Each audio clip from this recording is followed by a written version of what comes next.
we aim to provide the audience with a general overview of the type of businesses that we do at FIS and our ecosystem. We also would like to share some stories on how innovation plays a key role in the functions of FIS and how it helps our strategic goals, both current and future. In this session, we'll be covering two key LOBs of FIS, which is banking and merchant payments. Today, we have with us senior leaders from FIS who will go through their respective LOBs and also share a perspective of what we do. Let me first begin by welcoming Vikash Sharma. Vikash is a senior VP within FIS and he heads the professional services and client experiences division for banking in FIS. He has been with FIS for close to 2 decades and spearheads multiple complex banking implementations across multiple countries and continents. I'm also eagerly expecting and excited to welcome Bhaskar. Bhaskar is a VP in FIS and heads the WorldPay division for FIS India. He has over 20 years of experience in building leading product development teams and delivering large-scale distributed systems. Prior to FIS, Bhaskar was with PayPal, where he shaped the strategy for building product capabilities for PayPal for commerce platforms. And early to that in GE, he helped develop the India Development Center and also worked on a lot of IoT-related products. Welcome, Vikash. Welcome, Bhaskar. Very happy and very excited to have you both on this session with us. So let's begin with Vikash. If you could help us and the audience understand about the banking line of business and also share about some marquee products that we have, it would be interesting for us to listen. So thank you, Karthik, for the generous introduction. But yes, Vikash Sharma here. And so when you talk about the banking, right, I mean, just from a FIS perspective, one of the largest fintech companies in the world for many, many years, and innovation is in our domain, or and our second nature, right? And in a banking space, if I just introduce, how the lines of business work, right? We have solutions and product sets, and we deliver that and we serve our customers in multiple ways. Namely, A is where everything is hosted in the FIS platforms, and we serve large customers across the globe on those, where our own products on the banking side and payment sides in our data centers, and then the end consumer, in this case financial institutions, consumes those services on our products, and obviously we support them on the technology sides and on the product sides. The second mode is where we call it as on-prem, where our product sets, again on these banking sides, are actually deployed along with the larger solution sets. Many of these things, if FIS, the large solution sets which is required for financial institutions to serve its customers, many of those comes within our own fold, right? But then obviously we integrate with third-party ecosystems as well, and this is then deployed, on in the bank premises, which is bank data center. So those are the two large, in a way, and we have products which let's just say serve our larger financial institutions, are very dedicated products which will serve large financial institutions. We have products serving in specific geographies.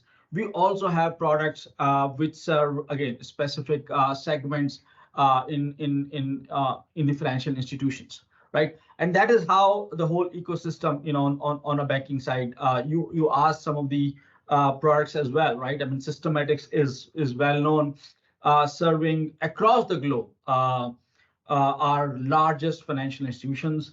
You have Profile, which serves across the globe, again serving for many years our clients.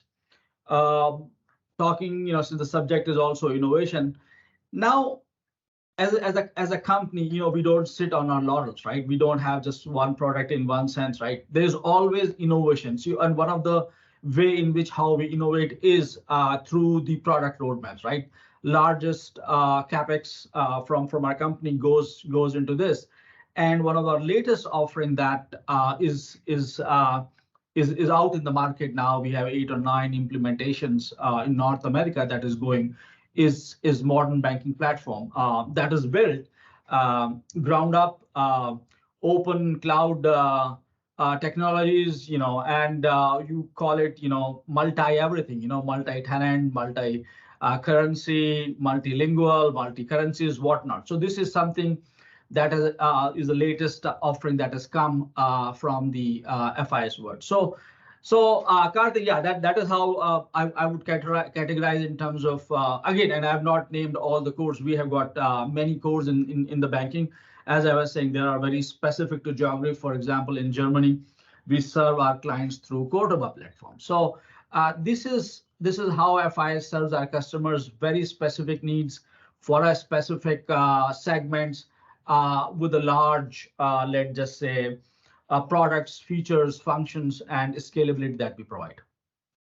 No, thank you, because that was actually touching upon multiple generations of products that we've had, and also shows the pedigree that we've been having for decades to show where we are going to go in the future. Thank you, Vikas. Maybe on the same lines, Bhaskar, if you could also help us understand how the merchant business is happening and help us go through with that. Yeah. So first of all, thanks, Karthik, for hosting this session. It is my pleasure to be part of this session. Wanted to share some of the items, some of the things that is going in merchant solutions. So we are WorldPay from FIS. We are part of FIS. We are a global payment technology company that provides wide range of payment processing solutions. When I say the payment processing solutions, I think that include the payment gateway. You must be heard a lot about payment gateway. Digital payments in India is growing rapidly, so which allows the merchants to accept the payments from anywhere in the world using the variety of payment methods, including credit cards, debit card, and wallet transfers, and everything. So that is a payment gateway that we provide. And also we have point of sale systems, card machines. So we offer a wide variety of machines, including countertop terminals and the mobile terminals, virtual terminals, etc. The third major capabilities we provide is the payment solutions for platforms. So it is kind of a embedded finance. There's a lot of discussion going on around this industry about embedded finance, embedded payments methods, right? So we also provide the platform services. For example, like a marketplaces, something like Intuit, and they may not be the software companies. They are like a software as a solution provider that we have our embedded payment solutions, and then that will provide full suite of payment capabilities for that companies. So that is also one of the growth oriented market. In addition to that, these are the major capabilities in WorldPay we provide. In addition to that, we also provide value added services such as fraud prevention, data analytics, and then tokenization. Then account updater. For example, if you have a credit card stored in your in any of the payment processing systems, if it is expired, your credit card's transaction gets declined. So that has a huge amount of loss for the company if the transaction declines. I'm just giving you some example. So that account updater functions, what it does is it makes sure that your cards on the record is current and updated. So, and also we provide the risk management. So these are the things which WorldPay that we offer to the merchants and the customers. In terms of the business segments, the way how I look at it, we have the specific business segments such as small merchants, SMB, we call it as an SMB. That is one of the major segments. And also we have the product built for enterprise customers, large enterprise customers. And also we have a platform, embedded finance services. In addition to that, what I talked about, the value-added services. Let me talk about I will give you some numbers, how much the impact we have in that fintech industry. So we have like almost a 300 plus payment method accepted. We support 300 plus payment method. And also we have, if you look at the merchant base, the customer base, we have around 1 million more than 1 million merchants, we provide payment processing solutions globally. And also we have around 125, 126 currencies we support all over the globe. And then if you talk about some the transactions, the number of transactions processed daily is almost around 110 million. So if you look at the volume, this much amount of the volume we process through the Worldpay system. I just wanted to give you the overview of what are the capabilities we provide in Worldpay, and then the customer base we have, and the scale of transaction we process daily in our systems. That is fantastic, Bhaskar. Thank you. It shows the depth of scale that we have within FIS. I'm going to continue with you and ask this question. So when you say the 300 plus payment methods, the number of currencies that we handle, I'm sure you're also using a lot of partners to have this enablement done. Can you share some light on the experience that you have with the partners? How are you engaging with them? How is that benefiting us as a synergy? Yes. So I think definitely, I think so. When I say the 300 payment methods, we cannot provide the solutions independently. Of course, we have to integrate with various third-party providers. For example, recently we partnered with PPro, that is the alternate payment provider. So we integrate with the PPro, and then that will support our new APM strategy. So the integration is very important. That is the very important for the success of the overall the Worldpay business, the key integrations. And also when you talk about the 126 currencies, that is how that we made our platforms global platforms. It is not like a specific to one country or one currency. So we are actually expanding globally. It's called a geo expansion. That is a program. It has been continuing for quite some time. So last year we implemented, and then this year also we are going to continue on the geo expansion program. So these are some of the major initiatives that we are taking as part of the product roadmap, which help us to not only serve the local merchants and also serve the overall global merchants. Thanks, Bhaskar. I think this will engage the startups to understand the opportunities that they can get once they understand the ecosystem that we have, the product landscape that we have, and the opportunities that they see from FI's perspective. Now, sticking to the whole startup understanding, maybe a question to you, Vikash. You did mention about modern banking platform, which was in-house, ground-up built product. Now, could you help us understand why did FIS choose to build the product, and why did we not buy, like the inorganic growth that we have seen, and what is the lesson that startups must take in from a build versus buy versus startup engagement perspective? Yeah, so this I think this will be there with every company, right? In terms of build versus buy, right? It's always the question of at what cost and at what price, right? That is A part of it. The B part of it is the numbers of years that we are in existence, right? The number of core banking implementations that we would have done, and across the globe, right? It's not about a particular specific geography, right? That and the experiences that we have internally in our people. I think, just to share a small story around it, every company goes through this. We went through that. I'm sure we looked at it outside, and we looked at what we can do from our own internal knowledge of our own people, right? In terms of what it would take, whether we should go out or we looked in. And I think at that time, the decision was heavily in favor of knowing the domain, knowing the space, with the technology experience that we have internally. Obviously, we scaled it up as we moved along in this journey, right? It was a decision, hey, by the way, positive, negatives that we should go internally. And I think that applies everywhere. Every company does that in terms of buy versus build. So we went through our own. In fact, we competed, right? In one sense, we competed, against what was available outside. We competed internally against the existing cores, and the business proposition was very attractive in terms of rather than just building, an interface layers, with the older technologies behind, knowing where the world is going, right? Where so much of focus is, let's just say, in terms of technology and solutions, having the consumer impact, right? Technologies that will enhance the everyday financial experiences of your customers, or let's just say that, transformational tech, if I want to use that word, what it requires as the world moves into those. It was, I think, very apparent for us that we have to build ground up.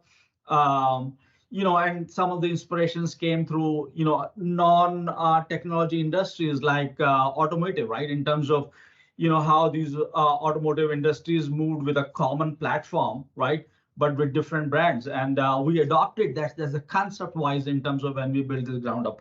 So that was, I guess, Karthik, how we went about doing this. It was, I would say, good experience, good journey within the FIS. And as I said, happy to say that, as we always say, the proof of the pudding is in eating. We have 8 or 9 implementations going around on this, the most latest edition of the core that we have developed, right? Oh, that's fantastic, Vikash. It's key to say that no matter how big you grow, we still have to keep innovating ourselves, and we still have to keep current with the market. Right. Thank you. Picking that theme, if you don't mind, as I said, there are multiple ways in which how companies innovate. I'll just give a flavor in terms of how we do, right? Product development, feature finance enhancement, and not only that, just from the how your things sit in the ecosystem. That's the whole innovation space, which is very internal to us, right? The other aspects that we do is that, Karthik, you are aware, is that our tie-ups with the educational institutions, right? There are innovations that we do in collaboration with them. The third part is with our client. I am coming from, I have a background in code development, but of late, most of the focus on the implementation. You do a lot of innovation with your clients as well, right? There's always that experiences that gets, and that gets factored in terms of how we shape. Not only on product, if you look at it, there is a lot of innovation that is required in the implementation space as well, right? In terms of, how you implement, the processes, the tooling that is required, how much you can automate it, how much you can make it less painful for yourself and obviously for your clients, all those aspects. And the one that is more relevant into today's discussion, Karthik, is partners, right? That's why we're talking about. So the space is so big that even of a company of a size of FIS do require partners, right? You go into new geographies, new countries, there's always new regulatory requirements out there. As an example, there's always a space, as I told you, around this whole implementation journey. There's a lot of spaces along there as well, where we can collaborate with our partners. So sorry to take that theme and slightly stretch, but I thought it's relevant probably here. Thank you, because you read my mind and my next question as well. So I was trying to understand what do startups have when they come to FIS, and why should they partner with FIS? And I think you already pretty much gave the answer for the question. Maybe I want to take Bhaskar's view also on why should they come to FIS. Okay. Yeah, I think the first question before we go into that, why we should consider FIS. So I just wanted to add on to what Vikas said, build versus buy, right? So when you look at the future trends of fintech, especially, there has been a lot of things going on in the fintech, especially recently the rise of the decentralized finance and the blockchain technology, right? So there is a lot of things, a lot of innovation space, new product development is going on in that space, which actually allows the user to use the payment services without depending on the intermediaries such as banking and all those things. So there is a lot of things going on that space. And also, as I talked about the embedded finance for a non-financial platforms, right? So for example, think about the rideshare app. That is a non-financial application, right? Share, you can share your rights and everything, right? But you have a payment systems embedded So this is how the another area where you see the trends going on right now in that fintech space. And then finally, we all know the artificial intelligence and machine learning that is rapidly transforming not only in the fintech industry, in almost all the industries. And there is a lot of development going on in that AI space. For especially when you talk about the fraud, when you talk about the fintech, there is a lot of machine learning algorithms being used in the fraud detections, right? So we should be able to use that algorithms, machine learning algorithms and model. And what happened, the WorldPay, we have a huge amount of, sorry about it. WorldPay, we have huge amount of data sitting in our database, right? So with that data, we were able to train the model using the training data set and then able to predict whether the coming transactions is likely to be that fraud or non-fraudulent. So those type of innovation actually going on under the fraud and risk management side. So before I go to that startup things, build versus buy questions you came up, right? So build, the way how I look at it, the build is something which uniquely differentiate us from the competitors. Then we go with the build. Some features, for example, the fraud I'm talking about it, right? That is, if we have a unique algorithm, something machine learning algorithm that will help us to differentiate, identify the fraudulent transactions. That is a huge success for the merchants. We can save a huge amount of money, like a chargeback and everything for the merchants. So that is a build. And then buy, in case of buy, is something that is needed for the fintech product, but that may or may not be that niche one. Maybe that may or may not be the feature that will differentiate yourself with the competitors. For example, we use the 3DS authentication.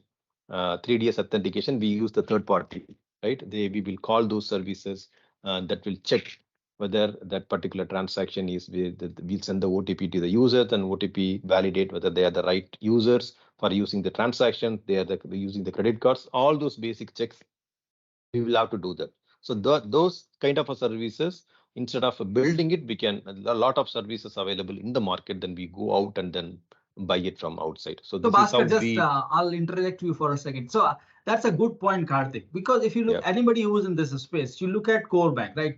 It is the heart of your ecosystem, right? Exactly. You actually don't, I mean, that also favors in terms of building it internally. You really don't go and take a heart and then build an ecosystem. It's easy to build, or not easy. It's relevant for a company of the size of FIS to have its own heart and then build an ecosystem. Didn't want to disturb you, but just wanted to, that was a good point that you brought it out. Yeah, absolutely, because I think that's what I think. So when I am a startup, what I would look at it, you look at the area where the future trends in fintech is going, right? There is a lot of conversation around the AI and ML, and lot of conversation about embedded finance, lot of conversation about decentralized finance, blockchain technologies, and then look at the way how you can. One of the number one challenge all the digital companies, fintech companies are facing, making sure that the transactions are not getting declined. Any one transaction decline is a loss for us, for the merchants. So how do you reduce the decline rate? How do you improve that the latency? How do you avoid that fraudulent services? Anything on that space using that current trends in AI and ML model. If you have the model you built and that some way you will embed or integrate with our existing platform, that will be a win. Yeah. Amazing. Thank you, Bhaskar. Thank you. I think it covered the spectrum of who we are, what we do, and what partners and startups can expect. So I will just say one more thing, Karthik. I was giving example, primarily around, let's just say, on the implementation sides and all those things, right? There's a huge play from the partner's perspective, right? One of our stated goal is faster, painless implementation. Just by the theme of that, it is so huge. There's a lot of space available for partners as well. But coming back to the core, by the way, a lot of cores that I was talking about, we have an ecosystem called as Code Connect, right? Where there are published APIs that is accessible to not only our clients, but clients, partners as well, and partners have a play in this. So you can use those building services around that. You can use those building solutions around those and help some of the pain points, of financial institutions as well. So that's another play. I just wanted to mention it. Absolutely, Vikash. Thank you. I think this has been quite enlightening. For a person within FIS, I still find it interesting. I'm sure all of the audience who are going to listen to this would also be very eager to understand. And this is going to be a segue for us when they start partnering with us in future. So with that, I'm going to thank both of you for taking your time to be part of this discussion, to enlighten all of us with the line of businesses that we have in FIS. So thank you very much, Vikash. Thank you, Bhaskar, for joining. And yeah, have a nice day. Thank you for having me, and I want to wish best to this program and to our partners. As I say, there's a role for everyone here, and really looking forward to some bubbling up in terms of what solutions, services, or product space that comes out through this process. So looking forward to that, Karthik. Thank you, Karthik. Thank you for inviting me to the session. I just wanted to close one remark. The future of the fintech is very bright. This industry is constantly evolving, and we can expect to see even more existing development in terms of how you integrate with other partners, vendors, and everything to make sure that it is seamless way of providing services to the customers. So I think so. FIS, as Vikas said, right, is a great place for innovation. We invest a lot of money on the innovation space. So I think please come and join with us in the exciting journey towards. Yeah, not only that, it's one of the trade we look, especially in the leaders, apart from Inspire, Include, and other ones. Innovate is one of the culture that we propagate within our company. But yeah, looking forward to this, Karthik. So thank you for having us. Thank you, Vikas. Thank you, Karthik. Thank you. Thank you, audience. Thank you all. Thank you, audience. Yeah, thank you, audience. Take care, please. Thank you. Bye.